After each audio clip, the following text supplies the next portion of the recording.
दोस्तों, आपको बताते चलें कि मस्जिद अक्सा के अतराफ 1600 मीटर लंबी पत्थर की दीवार है।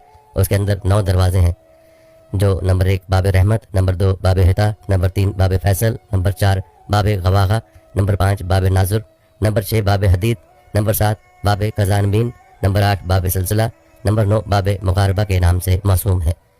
तारीख दानों का यह मानना है कि सादा अंदाज की नहायत मुतवाज़िन इमारत बिलाशुबा इस्लामी तामीरात का काबिल फ़ख्र सरमाया है। बात की जाए गुंबद सखरा की तो इसकी तामीर 5वीं उमवी खलीफा अब्दुल मलिक बिन मरवान ने 68 हिजरी बमुताबिक 688 में शुरू करवाई, जो 4 बरस बाद 72 हिजरी बमुताबिक 691 में पाए तकमील को पहुंची। गुंबद सखरा को मस्जिद सखरा भी कहा जाता है। यह हरम कुदसी की ज़मीन से 30 मीटर बुलंद है। ये शहर की सबसे बड़ी निशानी है। ये 2 मंजिला इमारत है जो 8 कोनों वाली है। एक गोशे से दूसरे गोशे की दूरी 20 मीटर और ऊंचाई 15 मीटर है। निचली मंजिल की दीवार पर नहायत हसीन सफ़ेद मरमर लगा हुआ है, जिस पर फिरोज़े रंग की टाइल्स भी हैं और इसके अंदर सफ़ेद रंग में सूरह यासीन तहरीर है। इन 8 गोशों में रंगीन शीशे की खिड़कियां हैं, जिनकी तादाद 56 है। उसी सखरा के नीचे गारे अंबिया अलैहिस्सलाम है, जहां पहुंचने के लिए 11 सीढ़ियां हैं। मस्जिद के अंदर 2 पट वाले 4 दरवाजे हैं। उनके अंदर संगे मरमर से बने 16 सतून हैं। दोस्तों, ये मुख्तसर नक्शा था गुंबद सखरा का। अब बात करते हैं मस्जिद अक्सा की तामीर की। तारीख बताती है कि हज़रत उमर रज़ी अल्लाह तआला अन्हो 14 हिजरी मुताबिक 636 में अपने दौरे खिलाफत में फ़तह के बाद यहाँ तशरीफ़ लाए और हजूर सल्लल्लाहु अलैहि वसल्लम के सफ़र मेराज की मंजिल तलाश की और अपने मुबारक हाथों से उस जगह को साफ़ किया और वहाँ मस्जिद की तामीर का हुक्म दिया और वहाँ हज़रत बिलाल रज़ी अल्लाह तआला अन्हु को अज़ान का हुक्म दिया। फिर हज़रत उमर रज़ी अल्लाह तआला अन्हु ने नमाज़ पढ़ाई और यहाँ सादा मुस्ततील लकड़ी की मस्जिद तामीर हुई।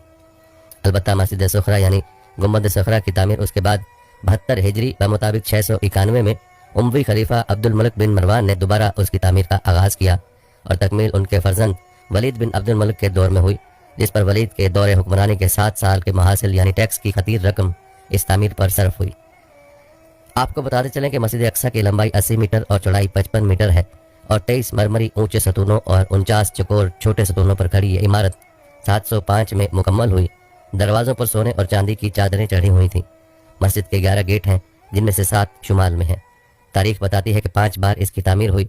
मौजूदा तामीर 1035 की है।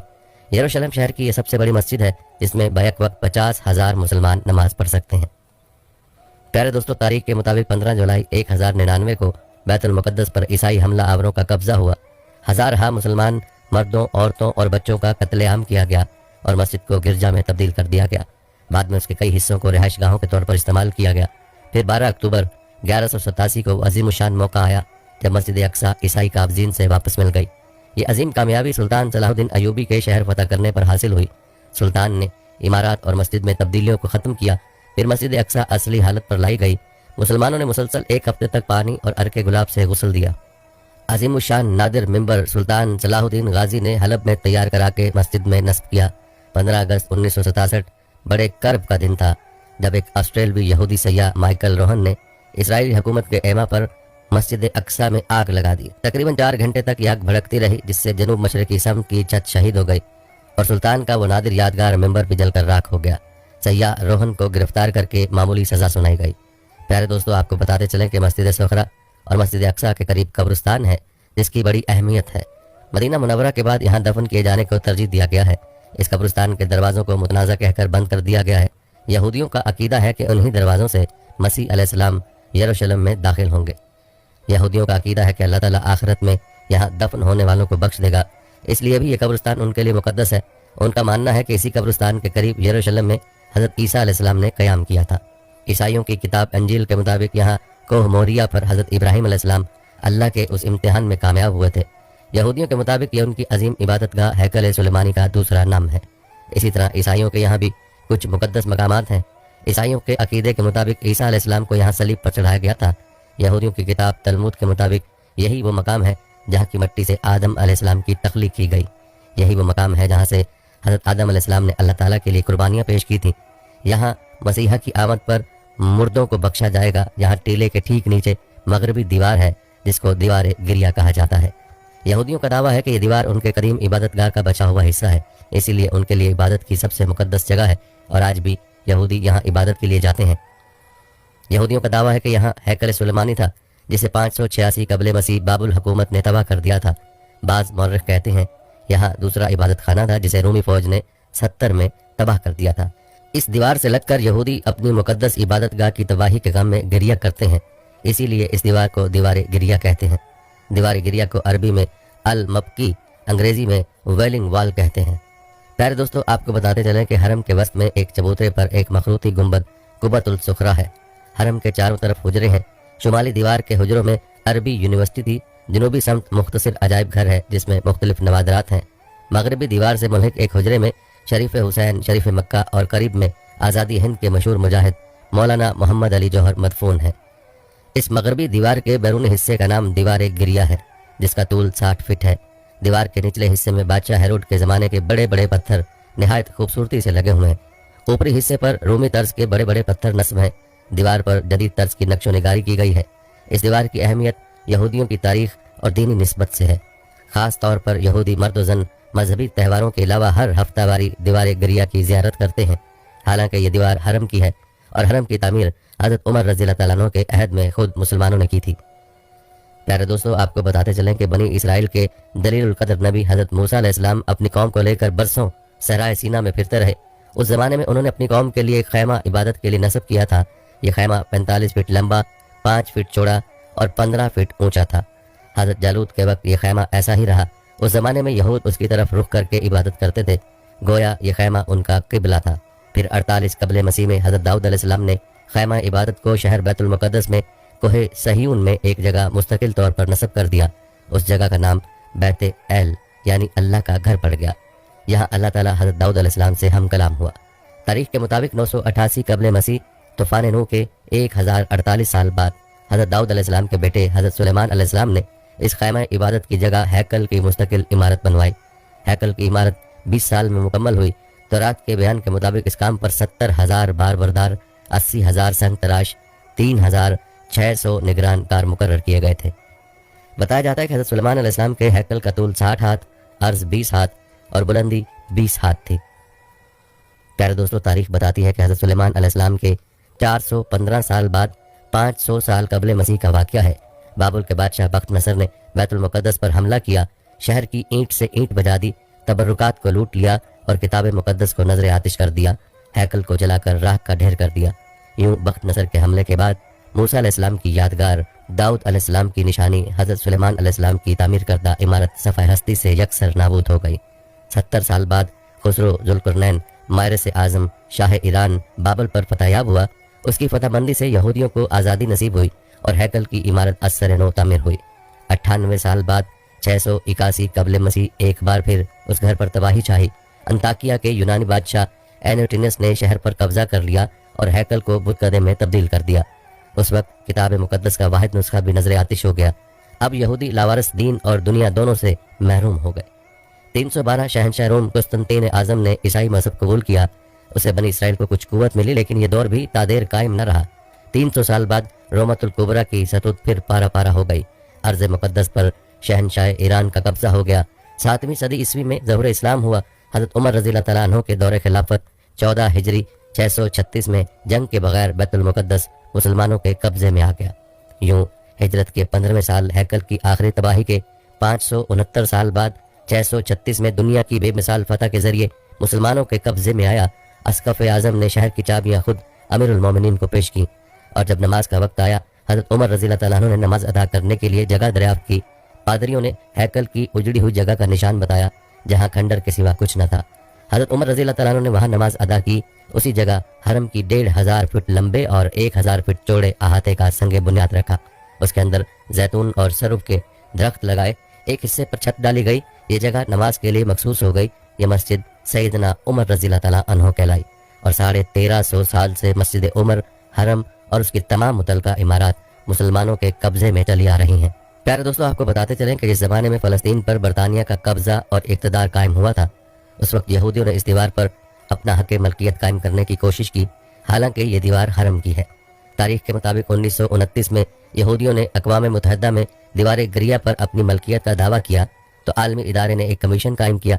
फ़रीक़ैन ने कमीशन के सामने अपने दलाइल और शवाहिद पेश किए, जिसने मुकम्मल छानबीन के बाद ये फैसला दिया कि कानूनी और तारीखी एतबार से दीवार गिरिया हरम का एक हिस्सा है जिस पर मुसलमानों का कब्जा है और उनके मालिकाने हकूक बिल्कुल दुरुस्त हैं।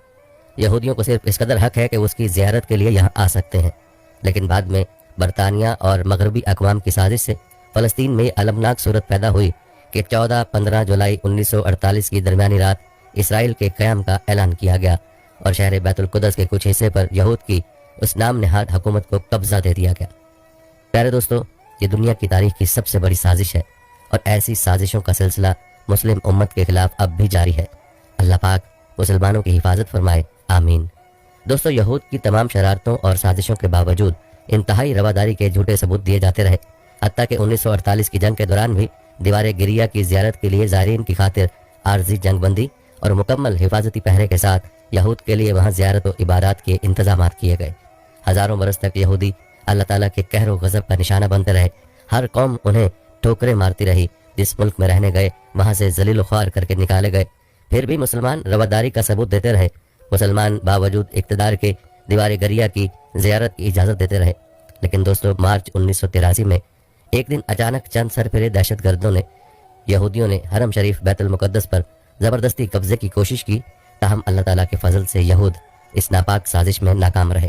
ان کی ہمیشہ یہ کوشش رہتی ہے کہ حرم شریف کو نیست و نابود کر کے دیوار گریہ اور ہیکل سلیمانی کا احیاء کیا جائے۔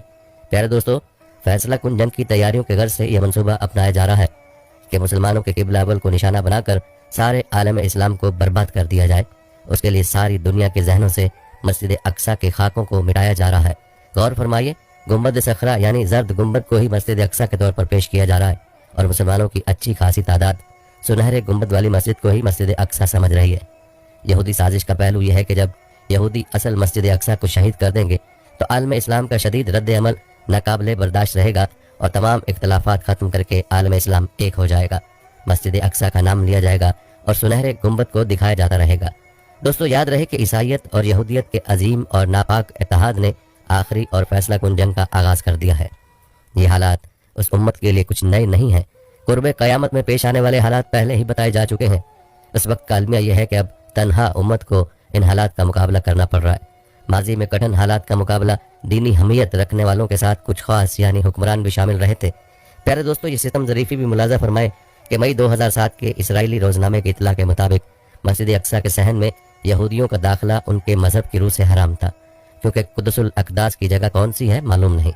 داخلے سے یہ خطرہ ہے کہ پاؤں اس جگہ پر جائیں گے اور وہ مقام روندا جائے گا، جس کی وجہ سے بے حرمتی ہوگی اور یہ حرام ہے۔ لیکن اب اس حرمت کو جواز میں تبدیل کرنے کے لیے فتویٰ حاصل کیا گیا۔ اس سلسلے کی خطرناک سازش مقدس حوض کے نام سے جانی جاتی ہے۔ اس منصوبے کے تحت نام نہاد مذہبی مقدس مقامات قدیم شہر وادی قدرون اور جبل زیتون کے علاقے میں 22.5 کلومیٹر کے رقبے میں یہودی رنگ چڑھایا جا رہا ہے اور اسلامی آثار مٹائے جا رہے ہیں۔ دوستو، یاد رہے کہ قرآن مجید میں یہ اعلان بھی ہے کہ یہاں برکت ہے، اور ایک نہیں کئی صورتوں میں یہ اعلان ہوا۔ سورہ اعراف، سورہ اسراء، سورہ انبیاء، سورہ سبا میں اس کا ذکر ہے۔ لیکن اسرائیل یہاں جم کر بیٹھا ہوا ہے اور عیسائی حفاظت کر رہے ہیں، جبکہ سارے کفار تماشا دیکھ رہے ہیں۔ پیارے دوستو، عالم اسلام کے انتشار کا شکار ہونے کے باوجود فلسطینی آج بھی نہتے مزاحمت کر رہے ہیں اور اسرائیلی درندگی کا ڈٹ کر سامنا کر رہے ہیں۔ ایسی صورتحال میں امت مسلمہ کی ذمہ داری ہے کہ معصوم و مظلوم فلسطینیوں کی کھل کر تائید کریں اور اسرائیلیوں کے مذموم ارادوں کی مذمت کریں۔ پیارے دوستو، یہ تھا مختصر خاکہ بیت المقدس اور مسجد اقصیٰ کی تاریخ کے حوالے سے۔ ہم آپ کو مسجد اقصیٰ اور بیت المقدس کے بارے میں مزید تفصیل بھی بتائیں گے، لیکن پہلے بات کرتے ہیں فلسطین کے مسائل کی اور تذکرہ کرتے ہیں کہ اسرائیل اور فلسطین کا اصل تنازع کیا ہے۔ پیارے دوستو، موجودہ دنوں میں فلسطینیوں اور اسرائیل کے بیچ پرتشدد قسم کی لڑائی شروع ہے۔ یاد رہے کہ یہ لڑائی کوئی نئی نہیں ہے، بلکہ مشرق وسطیٰ کے اس طویل اور خونی تنازع کو دہائیاں گزر چکی ہیں اور مستقبل قریب میں بھی اس کا کوئی مستقل حل ہوتا دکھائی نہیں دے رہا۔ اس تنازع کا تناظر سمجھنے کے لیے چند اہم سوالات اور ان جوابات کو سمجھنا ضروری ہے۔ سب سے پہلے تو یہ سمجھنے کی ضرورت ہے کہ تنازع شروع کیسے ہوا۔ تو یاد رہے کہ یورپ میں یہودیوں کے ساتھ روا رکھ جانے والے سلوک کی وجہ سے صہیونی تحریک زور پکڑنے لگی، جس کا مقصد یہودیوں کے لیے الگ ریاست کا قیام تھا۔ اس وقت فلسطین کا علاقہ سلطنت عثمانیہ کے کنٹرول میں تھا، تاہم پہلی جنگ عظیم کے بعد یہ خطہ برطانیہ کے زیر تسلط آیا، جہاں یہودی بڑی تعداد میں منتقل ہونے لگے اور یوں مقامی عرب آبادی کے ساتھ تناؤ کا آغاز ہوا۔ برطانیہ اور فرانس نے مشرق وسطیٰ کو تقسیم کیا اور مختلف ریاستیں قیام میں آئیں، تاہم فلسطین برطانیہ کے زیر تسلط ہی رہا، جہاں عرب قوم پرستوں اور صہیونی تنظیموں کے درمیان کشیدگی بڑھنے لگی۔ صہیونی تنظیموں نے عسکری گروہ قائم کر لیے، جنہوں نے دوسری جنگ عظیم کے بعد الگ ریاست کے لیے دباؤ بنانا شروع کر دیا۔ सन 1947 में अक़वाम मुत्तहिदा ने वोटिंग के जरिए फैसला किया कि फ़लस्तीन को 2 टुकड़ों में तकसीम किया जाए, जिनमें एक यहूदी रियासत हो और एक अरब रियासत, जबकि यरूशलेम यानी बैतुल मुक़द्दस एक बैनुल अक़वामी शहर होगा। ताहम 14 मई 1948 को इसराइल का क़याम हुआ तो अगले ही दिन उर्दन, मिस्र, शाम और इराक ने हमला कर दिया। ये पहली अरब इसराइली जंग थी, जिसके नतीजे में अक़वाम मुत्तहिदा के मंसूबे के मुताबिक जहां अरब रियासत बनना थी वो इलाका मुख्तलिफ ममालिक के कब्ज़े में आ गया और यूं फ़लस्तीनियों के लिए एक सानहे ने जन्म लिया। 7.5 लाख फ़लस्तीनी हमसाया ममालिक खुद फरार हुए या उन्हें इसराइली फ़ौजियों ने बेदखल कर दिया।